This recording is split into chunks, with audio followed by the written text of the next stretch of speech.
ಎಲ್ರಿಗೂ ನಮಸ್ಕಾರ. ಕಂಪ್ಯೂಟರ್ ಧನು ಯೂಟ್ಯೂಬ್ ಚಾನಲ್ಗೆ ಸ್ವಾಗತ. ಸ್ನೇಹಿತರೆ, ಈ ದಿನ ನಾನು ಈ ವಿಡಿಯೋದಲ್ಲಿ 2025-26ನೇ ಸಾಲಿನ ಟ್ಯಾಕ್ಸ್ ಕ್ಯಾಲ್ಕುಲೇಟರ್ ಮುಖಾಂತರ ಯಾವ ರೀತಿ ಟ್ಯಾಕ್ಸನ್ನು ಕ್ಯಾಲ್ಕುಲೇಟ್ ಮಾಡ್ಕೋಬೇಕು ಅನ್ನೋದರ ಜೊತೆಗೆ GPF ಲೋನು ಮತ್ತು ಪೆನ್ಷನ್ ರೆಕಾರ್ಡನ್ನು ಒಂದೇ ಅಪ್ಲಿಕೇಶನಲ್ಲಿ ಯಾವ ರೀತಿ ತಯಾರಿಸ್ಬೋದು ಅನ್ನೋದನ್ನು ತೋರಿಸಲಿದ್ದೇನೆ. ಹಾಗಾಗಿ ವಿಡಿಯೋವನ್ನು ಎಲ್ಲೂ ಸ್ಕಿಪ್ ಮಾಡದೆ ಕೊನೆವರೆಗೂ ವೀಕ್ಷಿಸಿ. ತಾವೇನಾದರೂ ಪ್ರಥಮ ಬಾರಿಗೆ ನಮ್ಮ ಚಾನಲನ್ನು ವೀಕ್ಷಿಸುತ್ತಿದ್ದರೆ ತಪ್ಪದೆ ಬೆಲ್ ಐಕಾನ್ ಮೇಲೆ ಕ್ಲಿಕ್ ಮಾಡಿ, ಸಬ್ಸ್ಕ್ರೈಬ್ ಮಾಡಿ, ಬೆಲ್ ಐಕಾನ್ ಮೇಲೆ ಕ್ಲಿಕ್ ಮಾಡಿ ನೋಟಿಫಿಕೇಷನ್ಸನ್ನು ಪಡೆಯಿರಿ. ಸ್ನೇಹಿತರೆ, ಇಲ್ಲಿ ಕಾಣಿಸ್ತಾ ಇರುವಂಥ ಟ್ಯಾಕ್ಸ್ ಕ್ಯಾಲ್ಕುಲೇಟರ್ 2025-26 ಅಂತ ಇರುವಂಥ ಫೈಲ್ ಮೇಲೆ ಕ್ಲಿಕ್ ಮಾಡಿದಾಗ ತಮಗೆ ಈ ರೀತಿ ಪರದೆ ಓಪನ್ ಆಗುತ್ತೆ. ಈ ಪರದೆಯಲ್ಲಿ ಆಪ್ಷನ್ಸ್ ಮೇಲೆ ಕ್ಲಿಕ್ ಮಾಡಿದಾಗ ತಮಗೆ 2 ಎನೇಬಲ್ ದಿಸ್ ಕಂಟೆಂಟನ್ನು ರೇಡಿಯೋ ಬಟನನ್ನು ಕಾಣಿಸುತ್ತೆ. ಅದನ್ನು ಕ್ಲಿಕ್ ಮಾಡಿದ ನಂತರ ತಾವೇನು ಮಾಡಬೇಕು, ಯೂಸರ್ ID ಮತ್ತು ಲಾಗಿನ್ ಪೇಜಿಗೆ ಬರುತ್ತೆ.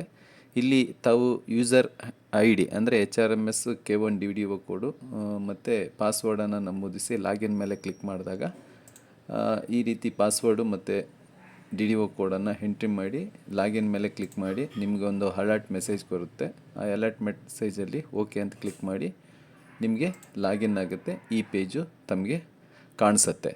ಈ ಪೇಜಲ್ಲಿ ನಿಮಗೆ ಇಲ್ಲಿ ನೋಡ್ಬೋದು,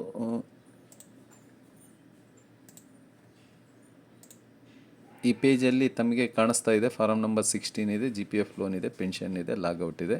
ಇಲ್ಲಿ ಫಾರಮ್ ನಂಬರ್ 16 ಮೇಲೆ ಕ್ಲಿಕ್ ಮಾಡಿದ್ರೆ ನೀವು ಈ employ KGID number, EST name ಮತ್ತು KGID number, designations drop down ಇದೆ. ಅದಾದ ನಂತರ ವರ್ಕಿಂಗ್ ಪ್ಲೇಸು, K1 DDO ಕೋಡು, ಯಾವ ವಿಲೇಜ್ ಅಥವಾ ನಗರದಲ್ಲಿ ವಾಸವಾಗಿದ್ದಾರೆ ಅದು. ಅದಾದ ನಂತರ ಯಾವ ತಾಲೂಕು ಅಂತ ಡ್ರಾಪ್ ಡೌನಲ್ಲಿ ಸೆಲೆಕ್ಟ್ ಮಾಡ್ಕೋಬೇಕು. ಮೊಬೈಲ್ ನಂಬರ್ ಕೊಡಬೇಕು, ಪಾನ್ ಕಾರ್ಡ್ ನಂಬರು, ಗೌರ್ಮೆಂಟ್ ಐಡೆಡ್ ಅಂತ ಕೊಡಬೇಕು, date of birth, date of joining ಕೊಡಬೇಕು. ಮಾರ್ಚಲ್ಲಿದ್ದಂತೆ ಬೇಸಿಕನ್ನು ಸೆಲೆಕ್ಟ್ ಮಾಡ್ಕೋಬೇಕು, HRA ಗ್ರೇಡನ್ನು ಸೆಲೆಕ್ಟ್ ಮಾಡಬೇಕು, ಇಂಕ್ರಿಮೆಂಟ್ ಟೈಪನ್ನು ಸೆಲೆಕ್ಟ್ ಮಾಡ್ಕೋಬೇಕು, ಇಂಕ್ರಿಮೆಂಟ್ ಮಂತ್ ಸೆಲೆಕ್ಟ್ ಮಾಡಿ ಸ್ಟ್ಯಾಗ್ನೇಷನ್ ಕೌಂಟು ಯಾವುದು ಅಂತ ತೊಗೋಬೇಕು. ಪ್ರಮೋಷನ್ ಇದೆಯಾ ಇಲ್ವಾ ಅಂದರೆ 10, 15, 20, 25 ವರ್ಷದ್ದು ಅಥವಾ ನಾರ್ಮಲ್ ಪ್ರಮೋಷನ್ ಯಾವುದನ್ನಿದ್ರೆ ಎಸ್ ಆರ್ ನೋ ಅಂತ ತೊಗೋಬೇಕು. ಎಫೆಕ್ಟ್ ಡೇಟ್ ಕೊಡಬೇಕು. PPSFN ಅಂದರೆ 2 ಮಕ್ಕಳಿಗೆ ಆಪ್ರೇಷನ್ ಮಾಡಿಸಿರುವಂಥದ್ದನ್ನು ಇದ್ದರೆ ತೊಗೋಬೇಕು. ಎಸ್ ಅಂತ ತೊಗೊಂಡು ಯಾವ ಮಂತಿಂದ ಅಂತ ಸೆಲೆಕ್ಟ್ ಮಾಡ್ಕೋಬೇಕು. PPSN amount, LIC premium, GPF premium ಎಷ್ಟು, KGID ಅಥವಾ GSLIC ಅದರ್ ಯಾವುದಾದ್ರೂ ಅಲೈನ್ಸ್ ಇದ್ದರೆ ಎಂಟ್ರಿ ಮಾಡಬೇಕು. PRES ಸ್ವಂತ ಮನೆನ ಹೌದಾ ಇಲ್ವಾ ಅಂತ ತೊಗೋಬೇಕು.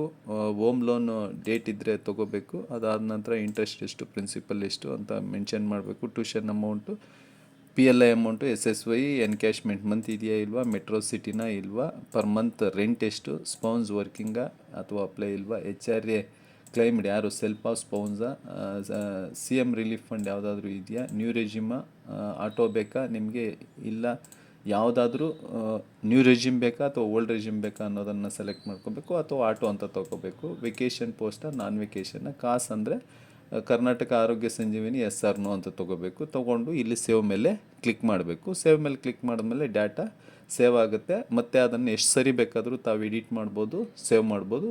ವೆರಿಫೈ ಮೇಲೆ ಕ್ಲಿಕ್ ಮಾಡಿದ್ರೆ ತಮಗೆ ಈ ರೀತಿ ಡೀಟೈಲು ತೋರಿಸುತ್ತೆ. ಅದಾದ ನಂತರ ಇಲ್ಲಿ LIC ವೇರಿಯೇಷನ್ಸ್ಗೆ ಆಪ್ಷನ್ ಇದೆ, GPF ಇದೆ, KGIDಗಿದೆ, ಟ್ಯಾಕ್ಸ್ ಪ್ರತಿ ತಿಂಗಳು ಯಾವುದಾದ್ರೂ ಕಟ್ಟಿದರೆ ಇರುತ್ತೆ, ಇನ್ಕಮ್ ಬಗ್ಗೆ ಇರುತ್ತೆ, ಚಾರ್ಜ್ ಅಲೈನ್ಸ್ ಇರುತ್ತೆ, ಅಟೆಂಡೆನ್ಸ್ ಇರುತ್ತೆ, ಸಸ್ಪೆನ್ಷನ್ ಇರುತ್ತೆ, ಸೇವಿಂಗ್ಸ್ ಇರುತ್ತೆ, HRA ಚೇಂಜಸ್ ಇರುತ್ತೆ ಟ್ರಾನ್ಸ್ಫರ್ ಆದಮೇಲೆ. ಅದಾದ ನಂತರ ಸೇವ್ ಆದಮೇಲೆ ತಾವಿಲ್ಲಿ PDF ಟ್ಯಾಕ್ಸ್ ಫಾರಮ್ ಮೇಲೆ ಇಲ್ಲಿ ಕ್ಲಿಕ್ ಮಾಡಿದ್ರೆ ತಮಗೆ ಇಲ್ಲಿ ಈ ರೀತಿ ಕೇಳುತ್ತೆ. ತಾವು ಎಸ್ ಅಂತ ಕೊಟ್ಟರೆ ನಿಮಗೆ PDF ಫಾರಮ್ಮು ಡೌನ್ಲೋಡ್ ಆಗುತ್ತೆ. ಅಥವಾ ಡೈರೆಕ್ಟಾಗಿ ಪ್ರಿಂಟ್ ಮೇಲೆ ಕ್ಲಿಕ್ ಮಾಡಿದ್ರೆ ಪ್ರಿಂಟ್ ಆಗುತ್ತೆ. ಅಥವಾ ಚೆಕ್ ಲಿಸ್ಟ್ ಮೇಲೆ ಕ್ಲಿಕ್ ಮಾಡಿದ್ರೆ ಏನು ಮಾಹಿತಿ ತುಂಬಿದ್ದೀರಿ ಈ ಸಾಫ್ಟ್ವೇರ್ ಒಳಗೆ ಅದನ್ನು ತಾವಿಲ್ಲಿ ನೋಡ್ಬೋದು. ಇಲ್ಲಿ ರೀಸೆಟ್ ಬಟನ್ ಕೊಟ್ಟರೆ ಸ್ಕ್ರೀನ್ ರೀಸೆಟ್ ಆಗುತ್ತೆ. ಅಥವಾ ಬ್ಯಾಕ್ ಬರಬೇಕು ಅಂದರೆ ಬ್ಯಾಕ್ ಬಟನ್ ಮೇಲೆ ಕ್ಲಿಕ್ ಮಾಡಿದ್ರೆ ಇಲ್ಲಿಗೆ ಬರುತ್ತೆ. ಇಲ್ಲಿ GPF ಲೋನ್ ಇದೆ. ಇಲ್ಲಿ GPF ಲೋನಲ್ಲಿ ತಾವಿಲ್ಲಿ ಮಾಹಿತಿಯನ್ನು ತುಂಬಬೇಕಾಗತ್ತೆ. ತುಂಬಿ ಇದರಲ್ಲಿ ಯಾವುದು GPF ಲೋನ್ ತೊಗೋಬೋದು, ಪಾರ್ಷಿಯಲ್ ಮ್ಯಾರೇಜ್ ತೊಗೋಬೋದು, ಪಾರ್ಷಿಯಲ್ ಎಜುಕೇಷನ್ 3 ಅಪ್ಲಿಕೇಶನ್ಸನ್ನು ಒಂದೇ ಅಪ್ಲಿಕೇಶನ್ ಇದರಲ್ಲಿ ತೊಗೋಬೋದು. ಇಲ್ಲಿ ನೋಡ್ಬೋದು, ಇಲ್ಲಿ GPF loan application, partial marriage ಅಥವಾ ಪಾರ್ಷಿಯಲ್ ಎಜುಕೇಷನ್. ಇದಾದ ನಂತರ ಇದೇ ಅಪ್ಲಿಕೇಶನಲ್ಲಿ ಪೆನ್ಷನ್ ರೆಕಾರ್ಡ್ ಕೊಟ್ಟಿದ್ದೇವೆ. ಪೆನ್ಷನ್ ರೆಕಾರ್ಡ್ ಇಲ್ಲಿ ಇಷ್ಟು ಡೀಟೈಲನ್ನು ತಾವು ತುಂಬಿಟ್ರೆ ಇಲ್ಲಿ ವರ್ಕಿಂಗ್ ಡೀಟೇಲ್ಸ್ ಇದೆ, ಲೆಫ್ಟ್ ಸೈಡಲ್ಲಿ ಫ್ಯಾಮಿಲಿ ಡೀಟೇಲ್ಸ್ ಇದೆ, ಲೀವ್ ಡೀಟೈಲ್ ಇದೆ, ಬ್ಯಾಂಕ್ ಅಪ್ಡೇಟ್ ಇದೆ. ಇದರಲ್ಲಿ ನೀವು ಒಂದು ಸರಿ ಮಾಹಿತಿಯನ್ನು ತುಂಬಿದ್ರೆ ಎಷ್ಟು ಸರಿ ಬೇಕಾದರೂ ಪರ್ಮನೆಂಟ್ ಸ್ಟೋರೇಜ್ ಇರುತ್ತೆ. ಇದು ಪೆನ್ಷನ್ ರೆಕಾರ್ಡು ಒಂದು 30 ಪೇಜ್ ಪೆನ್ಷನ್ ರೆಕಾರ್ಡ್ ಬರುತ್ತೆ. GPF 6B ಇದೆ, GPF 6A ಇದೆ, ಡೆತ್ ಪೆನ್ಷನ್ ಪೇಪರ್ಸ್ ಇದೆ, NPS ಟು OPS ಇದೆ, ಬರೀ NPS ಪೆನ್ಷನ್ ಫಾರಮ್ಸು ಇದೆ. ಇಷ್ಟು ಅಪ್ಲಿಕೇಶನ್ಸನ್ನು ನಾವು ಒಂದೇ ಅಪ್ಲಿಕೇಶನಲ್ಲಿ ಟ್ಯಾಕ್ಸ್ ಕ್ಯಾಲ್ಕುಲೇಟ್ರು ಫಾರಮ್ ನಂಬರ್ 16 7 ಪೇಜ್ ಬರುತ್ತೆ. ಇದು ತಾವು ನೋಡ್ಬೋದು. ಜಿ ಪಿ ಎಫ್ ಲೋನ್ ಇದೆ, ಪೆನ್ಷನ್ ರೆಕಾರ್ಡ್ ಇದೆ, ಇಲ್ಲಿ ಲಾಗೌಟ್ ಇದೆ. ಲಾಗೌಟ್ ಮೇಲೆ ಕ್ಲಿಕ್ ಮಾಡಿದ್ರೆ ಈ ಅಪ್ಲಿಕೇಶನ್ನಿಂದ ಹೊರಗಡೆ ಬರುತ್ತೆ. ಇದು ಅತ್ಯಂತ ಸುಲಭವಾಗಿ ಸರಳವಾಗಿ ಫಾರಮ್ ನಂಬರ್ 16 ಒಂದರಿಂದ 2 ನಿಮಿಷದಲ್ಲಿ ಜಿ ಪಿ ಎಫ್ ಲೋನ್, 1ರಿಂದ 2 ನಿಮಿಷದಲ್ಲಿ ಪೆನ್ಷನ್ ರೆಕಾರ್ಡ್, ಮಿನಿಮಮ್ 5ರಿಂದ 10 ನಿಮಿಷದಲ್ಲಿ 30 ಪುಟಗಳ ಪೆನ್ಷನ್ ರೆಕಾರ್ಡನ್ನು ಮಾಡ್ಬೋದು. ಈ ಮೂರನ್ನು ಇದರಲ್ಲಿ ಎಷ್ಟು ಬೇಕಾದರೂ ಎಂಪ್ಲಾಯೀಸನ್ನು ಆ್ಯಡ್ ಮಾಡಿ ರೆಕಾರ್ಡ್ಸನ್ನು ಎಡಿಟ್ ಮಾಡ್ಬೋದು. ಪರ್ಮನೆಂಟ್ ಸ್ಟೋರೇಜ್ ಇರುತ್ತೆ, ಪರ್ಮನೆಂಟಾಗಿ ಇಟ್ಕೋಬೋದು. ಇದರ ಅವಶ್ಯಕತೆ ಇರೋರು ಈ ಸ್ಕ್ರೀನ್ ಮೇಲೆ ಕಾಣಿಸುವಂಥ ಮೊಬೈಲ್ ನಂಬರ್ಗೆ ಸಂಪರ್ಕ ಮಾಡಬಹುದು. ಇಲ್ಲಿಯವರೆಗೂ ವಿಡಿಯೋವನ್ನು ವೀಕ್ಷಿಸಿದ್ದಕ್ಕಾಗಿ ಧನ್ಯವಾದಗಳು.